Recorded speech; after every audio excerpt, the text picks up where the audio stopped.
My name is Sharon. I'm a 35-year-old housewife. My husband, Taylor, is the same age, and we've been married for 5 years. We both used to work, but I quit my job when I gave birth to our first child. We've been blessed with 2 children, and we're living a happy life, but the company my husband was working for went bankrupt. We did receive unemployment benefits, but they weren't enough to cover our living expenses, and we had to use our savings. Taylor found a job after a while, but his salary isn't enough to maintain our previous standard of living, and we're barely managing to get by.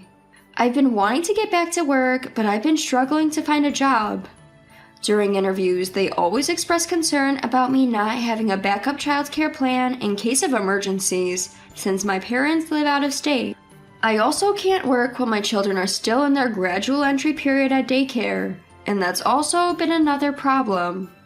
The local city hall told me that I could get my kids into daycare even while job hunting. But once I tried, it turned out that getting daycare slots for kids under 3 was far harder than I had expected. For one, priority is given to people who are already working, so as someone who isn't working, I couldn't even get into the first round of applications in August. By the time I was finally eligible to apply in the second round, the classes for my daughter's age group were already full. In the end, no slots were left, and I still haven't managed to secure daycare. Our oldest child, Gary, started attending kindergarten this year. I was told that he could join the class for 3-year-olds without needing approval from the city hall. Our younger child is a girl, and she'll start kindergarten next year. Until then, I plan to work part-time. One day, Taylor, who was at work, texted me saying, "I'm stopping by my parents' house before I come home." Taylor's father had passed away early, and his older sister Betty had left home after she got married. So now his mother and his younger sister Tina are the only ones back home. Occasionally, they do ask Taylor for help with labor-intensive work, like moving furniture around for redecorating, or helping carry heavy stuff from the home improvement store. I assumed that they needed his help again that day. However, Taylor, who usually comes home by 8 p.m., even when he stops by his parents' house after work, didn't come home as early that day. "Daddy is late today. He promised to play Lego with me today." "Yeah, Gary, why don't we all play Legos together, including your little sister, Mina?" So I took care of the kids by myself while waiting for Taylor to come home. Taylor finally came home after the kids were fast asleep. When I heard the front door unlock and went to greet him, I saw Betty and Tina with him, both carrying large luggages. "Long time no see, Sharon. We're going to stay here for a while." "Hey, Taylor, where should we put away our stuff?" my sister-in-law, Betty and Tina, nonchalantly asked. I was taken aback, but couldn't turn them away at such a late hour. For now, I let them into our living room. As soon as they set their stuff down with a thud, they sank into the couch, started watching TV, and playing with their phones. They were chilling in my living room like it was their own place. I gently nudged my husband Taylor's back, pushing him to another room to figure out what was happening. "Hey, you didn't tell me Betty and Tina were staying over." Sorry, it all happened so suddenly." "Don't just apologize, I need an explanation of what's going on." "It's a long story, but it seems Betty had a fight with her husband and went back home, which got our mother mad. Tina tried to mediate, but that only made my mother angrier, and they both got kicked out." I could kind of picture what had happened. My mother-in-law was always stressing about Tina being jobless, so this incident was probably her last straw. "So, this is all because of Betty's quarrel with her husband and your mother's fight with your sisters? Once things cool down, Betty and Tina will go back, right?" About that, I decided to let Betty and Tina move in with us. They'll be living with us from today." "What? You can't just do that without talking to me about it first. We're barely getting by with the 4 of us to begin with. How are we supposed to provide for 2 more people? We don't have the money or the room for it." "I know, but I can't just leave Betty and Tina with nowhere to go. We can clear up the kids' room, and we'll figure out the money situation somehow, okay? Please." And that's how we ended up living with my sister-in-law. They never seemed to be looking for a job and didn't help with housework or look after the kids. My workload at home increased, and I constantly had to be mindful of their presence. I was stressed out. Betty was always out and about. Often she'd return in a bad mood, but occasionally she'd bring back some goodies. Gary, I'm in a good mood today, so I got you this. Wow, I always wanted this lightsaber. Thank you, Aunt Betty. My son was delighted, but I was conflicted. Betty, I'm sorry, we only give toys as presents from Santa Claus on Christmas and on birthdays. We can't accept such expensive gifts. What's the big deal? I won at playing slots. Take it. I'm in a good mood and want you all to feel the same. You're such a bummer. From what I learned from Taylor, Betty spends most of her time at slot parlors.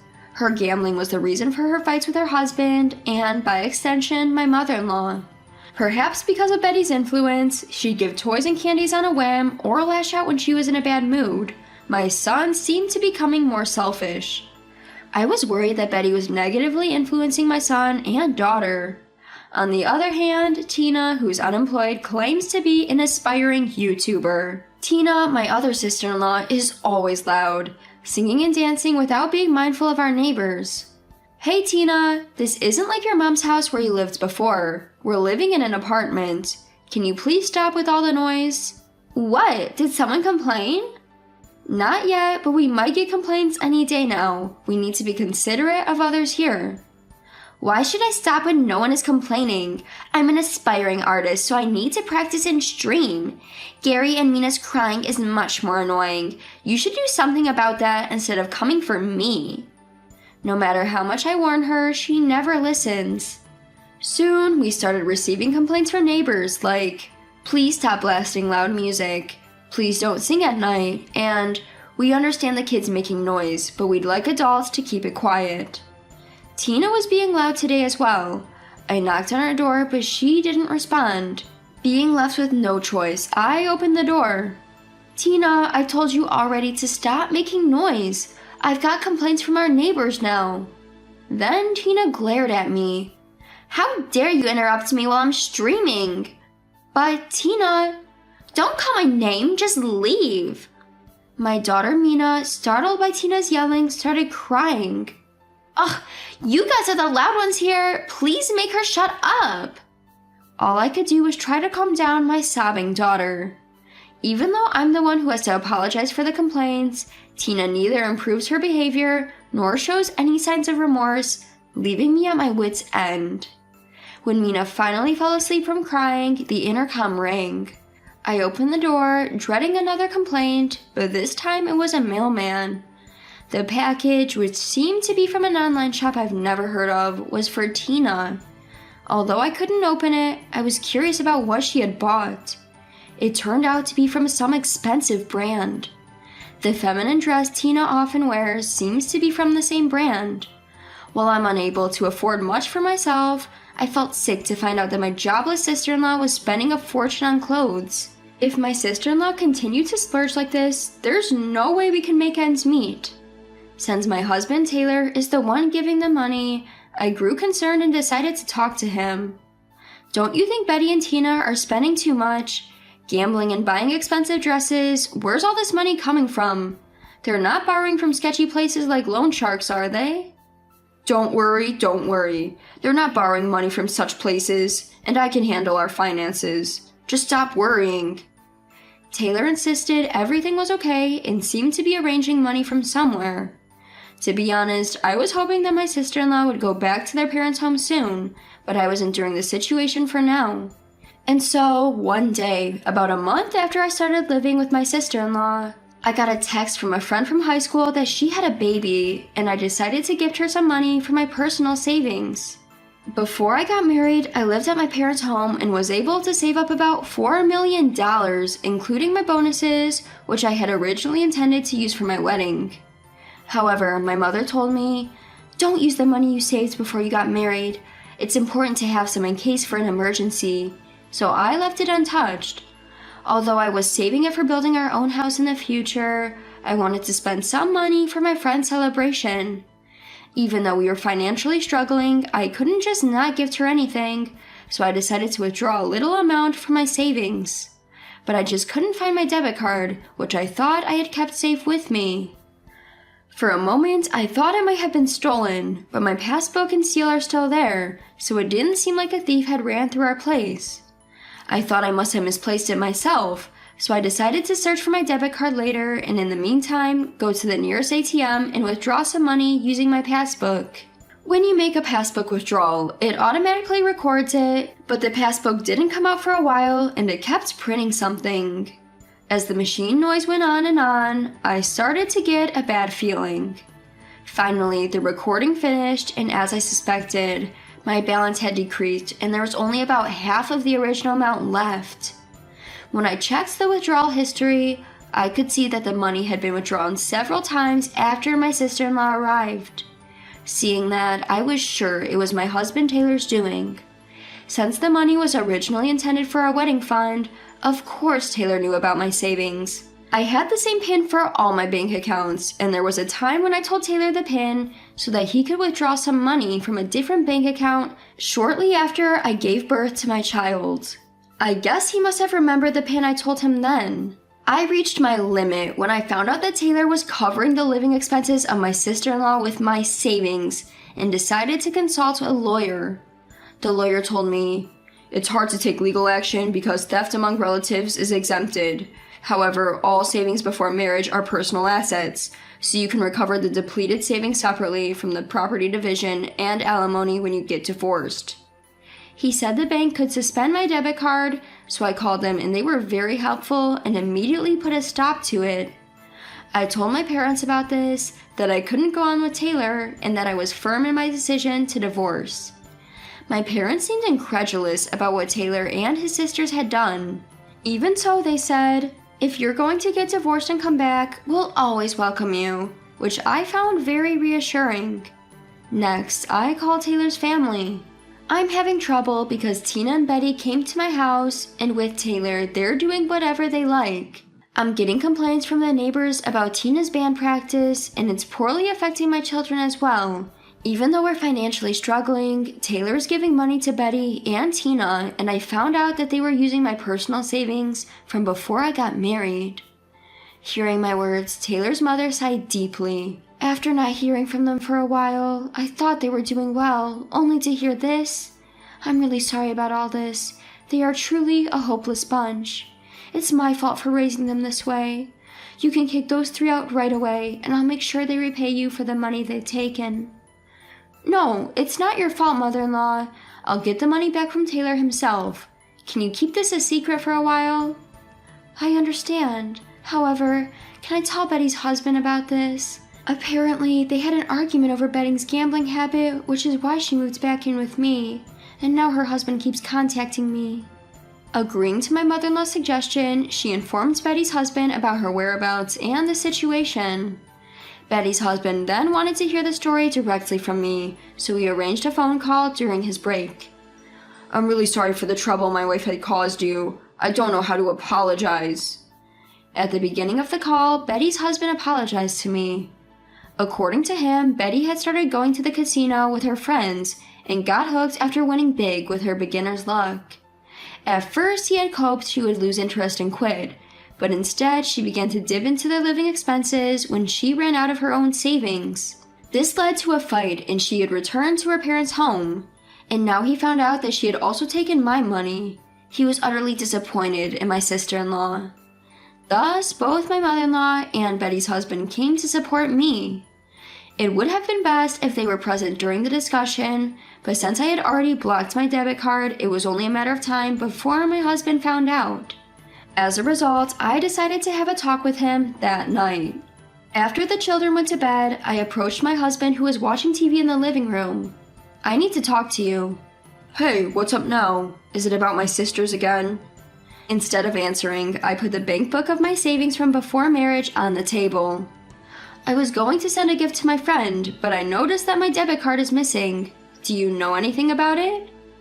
"Are you accusing me of stealing your card?" As he said this, my husband had a guilty look on his face. Seeing this, I was certain that he was the culprit. "Take a look. The amount in my savings has been decreasing since the day you brought Betty and Tina here. It looks like you guys used it. What's going on? You're the one who took them in without consulting me, right?